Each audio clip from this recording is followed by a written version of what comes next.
তুমি আমার জীবন পথের দিশা। আলহামদুলিল্লাহ, আসসালাতু আসসালামু আলা রাসূলিল্লাহ।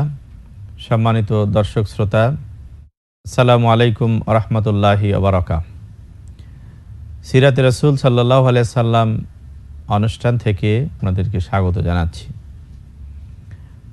আমরা নবী সাল্লাল্লাহু আলাইহি সাল্লামের মহাজীবন থেকে কিছু জিনিস আপনাদের সামনে তুলে ধরতে চেষ্টা করেছি। ইতোপূর্বের মতোই আজকেও উল্লেখযোগ্য কয়েকটি জিনিস আপনাদের সামনে উপস্থাপন করতে চেষ্টা করছি। আমরা জানি হাজরে আসওয়াদ মানে হলো কালো পাথর। তো কালো পাথরের দীর্ঘ ইতিহাস আমরা জানি। আমরা এটা একটু পরের আলোচনায় আমরা এই নিয়ে একটু বিশেষভাবে বলতে চাই। আমরা শুধু এখন এতটুকু বলতে চাই যে প্রতিস্থাপন সম্পর্কিত অবস্থানটা। তো যে যুবক মক্কায় নৈতিকতায়, মূল্যবোধে, যোগ্যতায়, চিন্তায়, চরিত্র মাধুর্যে আস্থা অর্জন করেছেন, মানুষের মনে স্থান পেয়েছেন, মানুষের কাছে সম্মানের আসন পেয়েছেন, অতি বিবেচক হিসাবে বিবেচিত হয়েছেন, সবার অলক্ষ্যে, সবার ভালোবাসায় যিনি আপ্লুত, পরিবেষ্টিত, এই যুবকটির এই কাজের সাথে সক্রিয় ছিলেন, পাথর বহনে সক্রিয় ছিলেন, কাজের সাথে সক্রিয় ছিলেন। তো দেয়াল হয়ে গেল, এখন হাজরে আসওয়াদটা সঠিক জায়গায় প্রতিস্থাপন নিয়ে এই পবিত্র পাথরটি কে প্রতিস্থাপন করবে এটা নিয়ে এক গোত্র আর এক গোত্রের লোকদের মধ্যে মতপার্থক্য শুরু হলো এবং এক পর্যায়ে গোলমালে অর্থাৎ মারামারি শুরু হওয়ার উপক্রম হলো। সে সময় তারা সিদ্ধান্ত নিল যে এই সমস্যার সমাধানের ফয়সালার দায়িত্ব হবে আমাদের আল আমিন আস সাদিক যে আছে মুহাম্মদ সাল্লাল্লাহু আলাইহি ওয়াসাল্লাম, তার উপরে দায়িত্ব থাকবে। সে যে সিদ্ধান্ত দেবে আমরা তাকে সালিশ মানব, বিচারক মানব। সে যে সিদ্ধান্ত দেবে সেইভাবেই আমরা এই কাবার পাথরটাকে হাজরে আসওয়াদকে প্রতিস্থাপন করব। তো এই দায়িত্বভার পড়ার পরে নবী সাল্লাল্লাহু আলাইহি ওয়াসাল্লাম এই দায়িত্ব পালন করলেন যেভাবে, সেটা হলো এই যে তিনি একটি বড় কাপড় নিয়ে আসলেন, চাদর বিছিয়ে দিলেন, বিছিয়ে পাথরটাকে এই চাদরের উপরে বসালেন। বসানোর পরে অংশগ্রহণকারী প্রত্যেক গোত্র যারা অংশগ্রহণ করার কথা ছিল তারা সবাই এক একটি কোণা চাদরে ধরল, সবাই মিলে পাথরটাকে হাজরে আসওয়াদ যেখানে রাখবে সেই জায়গায় নিয়ে গেল। নবী সাল্লাল্লাহু আলাইহি ওয়াসাল্লাম নিজে হাতে কাপড় থেকে পাথরটাকে তুলে যেখানে বসানোর সেই জায়গায় বসালেন। সবার অংশগ্রহণ শান্তিপূর্ণ হলো, সুনিশ্চিত হলো। পাশাপাশি নবী সাল্লাল্লাহু আলাইহি ওয়াসাল্লামের এই ফায়সালাকে অত্যন্ত সুবিবেচনা প্রসূত এবং সুবিচার হিসাবে তারা গ্রহণ করলেন, মেনে নিলেন। সন্তুষ্টি চিত্তে সকল গোত্র করলেন, স্যাটিসফাইড হলেন যে আমরা হাজরে আসওয়াদ প্রতিস্থাপনে, স্থানান্তরে আমরা সবাই সমানভাবে অংশগ্রহণ করেছি আত্ম এবং শান্তিপূর্ণ পদ্ধতি। সুপ্রিয় দর্শক শ্রোতা, রিসালত তখনও আসেনি, নবুয়ত আসেনি, কিন্তু আগেই বলেছি যে যাকে এত বিরাট দায়িত্ব দেওয়া হবে, মানবতার অনন্ত পৃথিবীর শেষ দিন পর্যন্ত যা রিসালাত এবং নবুয়ত থাকবে, সেই নেতৃত্ব, সেই মানুষটাকে আল্লাহ শুরু থেকেই বুদ্ধি, যোগ্যতা, চারিত্রিক দৃঢ়তা, বিচক্ষণতা দিয়ে তৈরি করেছেন। তার এটা একটা অন্যতম প্রমাণ। তো এটা যখন হয়ে গেল, কাবায় শান্তি ফিরে আসলো, মক্কায় শান্তি ফিরে আসলো। সংস্কারকৃত নতুন আবার চারপাশে মানুষেরা স্বস্তিতে এবং আনন্দেই করলো যে না, আল্লাহর ঘরে তারা মেরামত যথাযথভাবে করেছেন। এ গেল কাবার সংস্কার এবং হাজরে আসওয়াদ প্রতিস্থাপন সম্পর্কিত ঘটনায় নবী মুহাম্মদ সাল্লাল্লাহু আলাইহি সাল্লামের অংশগ্রহণ এবং ভূমিকা এবং তার বিচারক সুলভ বিবেচনা প্রসূত আচরণে মানুষকে প্রীত হবার, মুগ্ধ করার একটি অন্যতম ঘটনা। সুপ্রিয় দর্শক শ্রোতা, এটা বলছিলাম যে তার বয়স যখন ৩৫, নবুয়ত আসেনি, কিন্তু তাকে তৈরি তো করা হয়েছে। তার মধ্যে ভাবে হচ্ছে হিলফুল ফজুল দিয়ে চেষ্টা করছেন পুরো সমাজকে, জাতিকে কনস্ট্রাক্ট করার, তৈরি করার, গঠন করার। বন্ধ হয়েছে, সমাজের মানুষেরা তাকে গ্রহণ করছে, সবাই এক বাক্যে সমাজের শ্রেষ্ঠ মানুষ, ভালো মানুষ, চিন্তাশীল মানুষ স্বীকৃতি হয়ে গেছে। এই সময় নবী সাল্লাল্লাহু আলাইহি সাল্লামের মধ্যে মানুষ মাতে আসছিল, যাই করছেন কিন্তু আলটিমেট রেজাল্ট আসছে না প্রত্যাশার সাথে প্রাপ্ত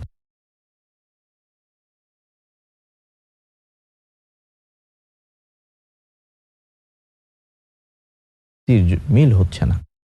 তিনি যেভাবে চাচ্ছেন মানুষ যেন সেভাবে তৈরি হচ্ছে না, ফলাফলটা, আউটকামটা, প্রচেষ্টা সেভাবে আসছে না। আর ভাবেন কোনো দিক থেকে যদি কিছু আসতো, কোনো দিক থেকে যদি এই অশান্ত পরিবেশের মুক্তি হতো, মানুষকে যদি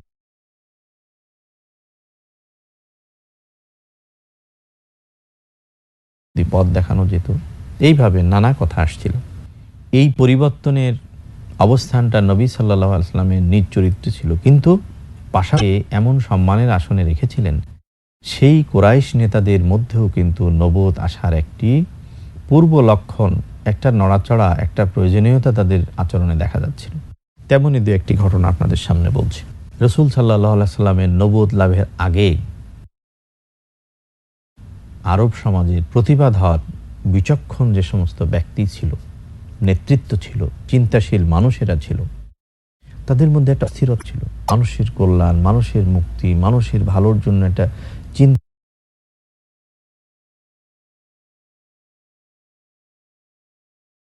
আসছিল। পাশাপাশি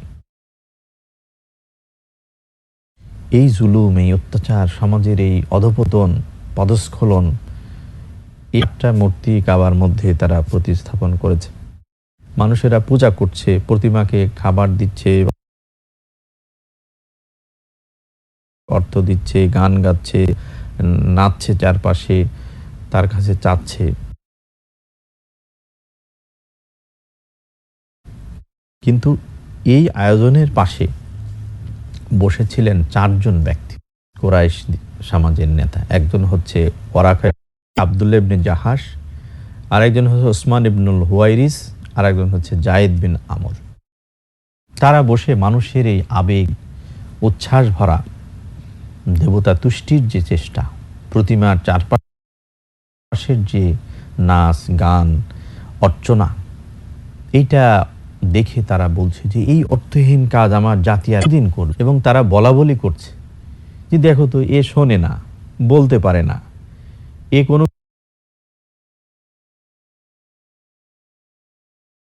কিছু জানাতেও পারে না, তো এর কাছে চাওয়া দরকার।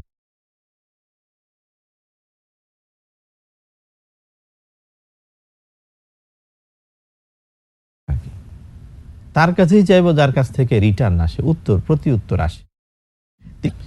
আরো তো জায়গায় যাও, ইয়েমেন যাও, সিরিয়া যাও, আরো বিভিন্ন জায়গায় যাও, সেখানে গিয়ে তোমরা আবিসিনিয়া যাও, দেখো তো সেখানকার মানুষেরা কি করতেছে, তারা কিসের পূজা করে, আরাধনা করে, তারা আল্লাহকে কিভাবে চেনে, কিভাবে ইবাদত করে, একটু জেনে আসো তো। তো একজন আর একজন বলে যে তোমরা তো দুনিয়ার অনেক দেশে যাও, তাহলে তোমরা কিছু দেখে শুনে আসো, বলো, সেইভাবে করি, কিন্তু এই অর্থহীন কাজ মানুষ করবে আর আমরা, এইভাবে তারা বলা বলি করছে। এইটা আসবে। তারপর কি হলো, তারা বাপদাদার এই ধর্মের মানুষের এই কাজ কামে অসন্তুষ্ট হয়ে ওরাকা ইবনে নাওফেল খ্রিস্টান হয়ে গেল, যে না, এখানে এদিকে কিছু হয় না, এই পৌত্তলিকতা আমাকে শান্তি দিচ্ছে না, খ্রিস্ট ধর্ম গ্রহণ করলো। আব্দুল্লাহ ইবনে জাহাশ প্রথমে সেও খ্রিস্টান হয়ে গেল। এরপরে ওসমান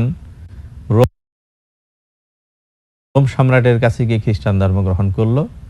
আর জায়েদ ইহুদি বা খ্রিস্টান কোনোটাই হলো না, আবার পৌত্তলিকতাও কিছু কাজকে থেকে বিরত থাকলো।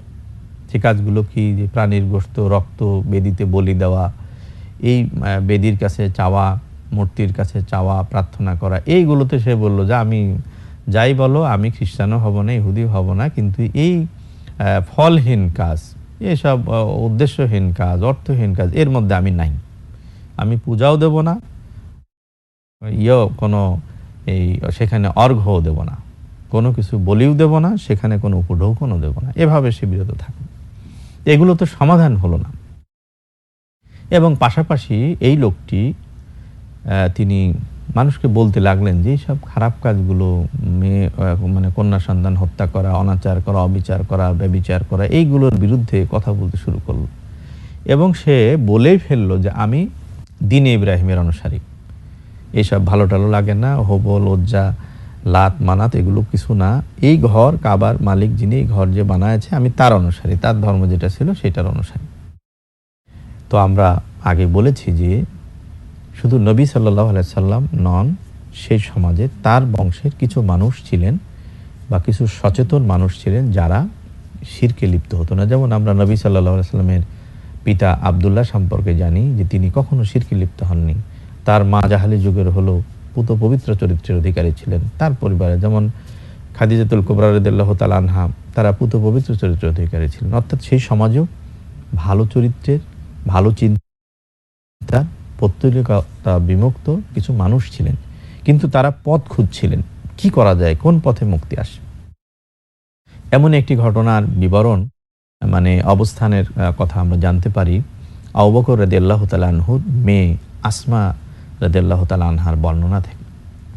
তিনি বলছেন যে আমি বুড়ো গোত্রীপতি জায়েদকে কাবা শরীফের সাথে হেলান দিয়ে বসে থাকতে দেখেছি এবং তাকে বলতে শুনেছি যে হে কুরাইশ জনগণ, আল্লাহর শপথ, আমি ছাড়া তোমাদের কেউ ইব্রাহিমের ধর্ম অনুসরণ করছে না। তোমরা এই যে পূজা করছো, বেদিতে উপঢৌকন দিচ্ছ, তার কাছে চাচ্ছ, এগুলো ইব্রাহিমের ধর্ম ছিল না। আমি ছাড়া কিন্তু তোমরা কেউ ইব্রাহিমের ধর্মের উপরে নাই। তারপর সে বলল, হে আল্লাহ, আমি যদি জানতাম কোন নিয়ম তুমি পছন্দ করো, তাহলে সেই নিয়মেই তোমার আনুগত্য করতাম, ইবাদত করতাম, কিন্তু আমি জানি না। তারপর সে হাতের তালু মাটিতে রেখে সাজদা করত, অনুমানে, আন্দাজে করত। সুপ্রিয় দর্শক শ্রোতা, এটা এসেছে সিরাত ইবনে হিশামের প্রথম খণ্ডে, আপনারা দেখতে পাবেন 242 পৃষ্ঠা। তার কাছে কেউ গেলেই তিনি একটা কবিতা পড়ে শেখাতেন, বলতেন, শোনাতেন। সেই কবিতাটার অর্থ ছিল এমন: রব কি একজন হওয়া উচিত না হাজার হাজার হওয়া উচিত? আর যদি জীবনের সমস্যাগুলো একাধিক রবের কাছে বলো, তাহলে কে দেবে সমাধান? আনুগত্য করবা কার? একজনের আনুগত্য করা সহজ না অনেকের আনুগত্য করা সহজ? এইভাবে তিনি কবিতার মাধ্যমে, চিন্তার মাধ্যমে, মোটিভেশনের মাধ্যমে সমাজের পরিবর্তনের চেষ্টা করেছেন। এই কথার মাধ্যমে হযরত আবু বকর সিদ্দিক রাদিয়াল্লাহু তাআলা আনহুর মেয়ে আসমা রাদিয়াল্লাহু তাআলা আনহার বক্তব্য থেকে যেটা প্রমাণ হয় যে সেই সমাজে পৌত্তলিকতার এই অর্থহীনতা, খেলতামাশায় মানুষেরা, বুদ্ধিমান মানুষ, সচেতন মানুষেরা অতিষ্ঠ হয়ে পড়েছিল। যে এই অর্থহীন কাজ দিয়ে একটা দেশ, একটা সমাজ, মানুষ তার জীবন নির্বাহ করতে পারে না, অন্তরের যে চাওয়া সেটা পূরণ হয় না। তাদের কাছে ওই যে বলছিলাম যে আলো ছিল, দ্বীন ইব্রাহিমের আলো ছিল, কিন্তু এত অপরিমিত ছিল, সেটা অনেকটা ওই যে আমরা বলি যে, আপনাদের যদি জিজ্ঞেস করি যে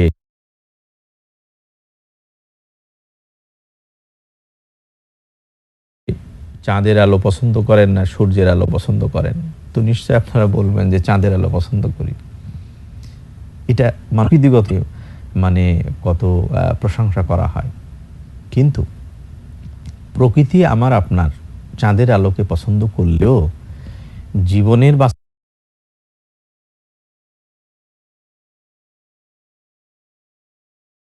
বাস্তবতা দেখার জন্য সূর্যের আলোর বিকল্প নেই। কারণ হচ্ছে, আপনি চাঁদের আলো যদি দেখতে চান, দেখবেন সাপের দড়ি দেখছেন, দড়িকে সাপ দেখছেন। কিন্তু এর আলো অনেক সময় আমরা দেখি যে সাপ সাপ করে দৌড় দিচ্ছে, যে দেখা যাচ্ছে যে না, লম্বা কিছু একটা পড়ে আছে।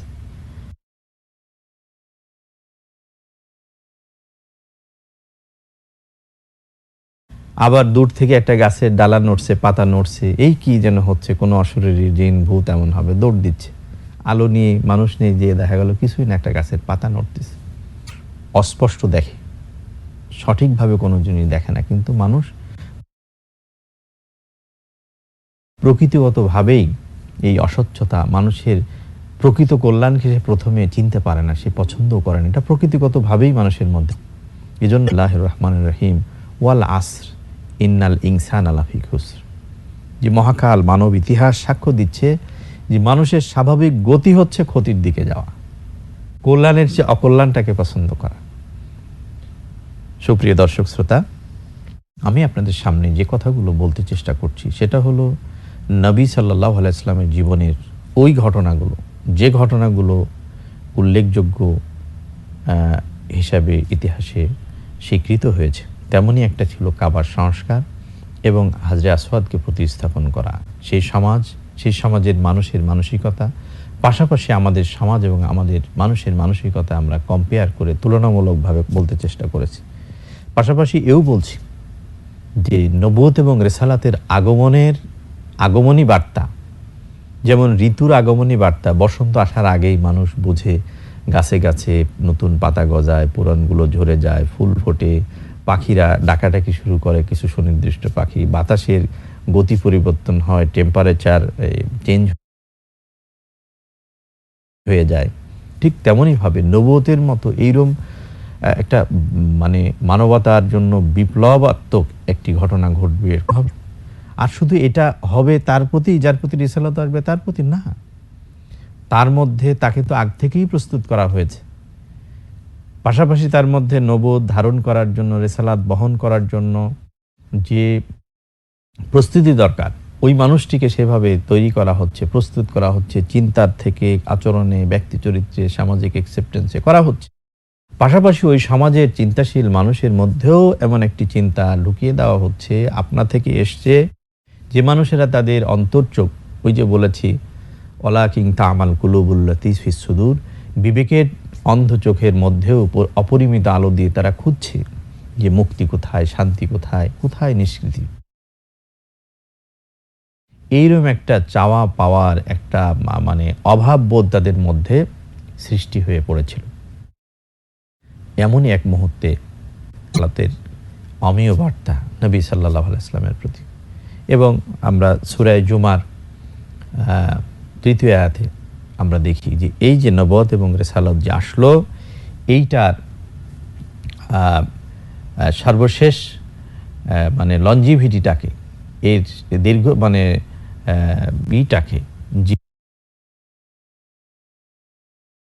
জীবনটাকে বলা হলো যে ওয়াখারিনা মিনহুম লাম্মা আলহাকু বিহিম ওয়াহুয়াল আজিজুল হাকিম। যে রিসালাত এবং যে নবুয়ত দিয়ে এই মানবতাকে চলার জন্য বলে দেওয়া হলো যে যাও, এবার তুমি দেখতে পারবে, এবার তুমি যথাযথই দেখবে, এবার তোমার সকল তৃষ্ণা মিটবে, এবার তোমার হৃদয়ের সকল আকুতির জবাব মিলবে, এবার তোমার ইবাদতের সকল অর্থহীনতার সার্থকতা খুঁজে পাবে, এবার তুমি জবাব পাবে যে রব একজন হওয়া যথেষ্ট ভালো না অনেক হওয়া ভালো।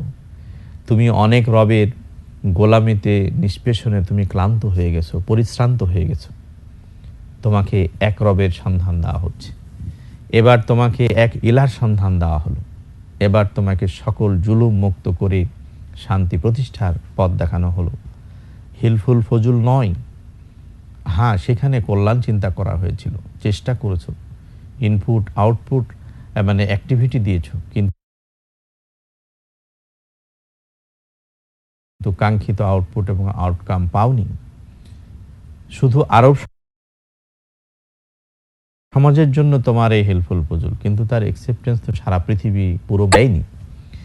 এই অনাগতকালে সকল মানুষ, তার জন্য তোমার এই নবুয়ত এবং রিসালাত। তোমাদের মধ্যে আর কুরাইশ নেতারা তোমাদের মধ্যে যে শূন্যতা দেখা দিয়েছে, যে প্রয়োজনীয়তা দেখা দিয়েছে, যে হাহাকার চলছে আদর্শিক, এইগুলো দূরের জন্য আমি রিসালাত এবং নবুয়ত দিলাম। আর সে নবীকে শিখিয়ে দিলাম যে তুমি তোমার পরিচয় দেবে, কুল ইয়া আইয়ুহান নাস ইন্নী রাসূলুল্লাহ ইলাইকুম জামিয়া, যে হে মানব মণ্ডলী, এখানে গোত্র, বর্ণ, ভাষা, ধর্ম নয়, তুমি মানবতার জন্য